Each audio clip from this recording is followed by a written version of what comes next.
મહિલા પર તીક્ષ્ણ છરીથી હુમલો કરવામાં આવ્યો હતો। તેના કારણે સમગ્ર સમુદાયમાં ભય ફેલાયો હતો અને આ હુમલાનો એક વિડીયો સોશિયલ મીડિયા પર વાયરલ થયો છે। સુરતના બેસ્તાન આવાસ વિસ્તારમાં એક મહિલા પર તીક્ષ્ણ ચપ્પુ વડે જાન લેવા હુમલો કરવામાં આવ્યો છે, જેનો વિડીયો સોશિયલ મીડિયા પર વાયરલ થયો છે। આ ઘટનામાં એક મહિલા પર બીજી મહિલા દ્વારા તીક્ષ્ણ ચપ્પુ વડે હુમલો કરવામાં આવ્યો, જેનો વિડીયો સોશિયલ મીડિયા પર વાયરલ થયો છે। આ હુમલાની તપાસ માટે સુરત પોલીસે કાર્યવાહી શરૂ કરી છે અને આરોપીની ધરપકડ માટે પ્રયાસો હાથ ધરવામાં આવી રહ્યા છે।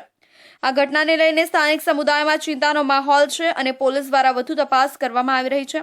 હુમલાઓની ઘટના દિવસે ને દિવસે બની રહી છે, જેના કારણે રહેવાસીઓ અને રાહદારીઓમાં આઘાત ગભરાટ ફેલાયો છે।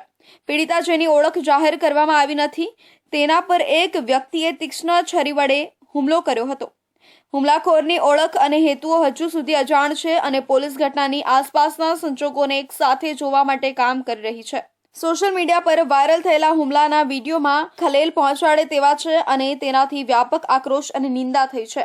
સુરત પોલીસે ઘટનાની તપાસ શરૂ કરી છે અને હુમલાખોરની ઓળખ કરવા માટે કામ કરી રહી છે। તેમણે જનતાને ખાતરી આપી છે કે તેઓ ગુનેગારને ન્યાય અપાવવામાં કોઈ કસર છોડશે નહીં। આ ઘટનાએ શહેરમાં મહિલાઓની સલામતી અંગે ચિંતા વ્યક્ત કરી છે।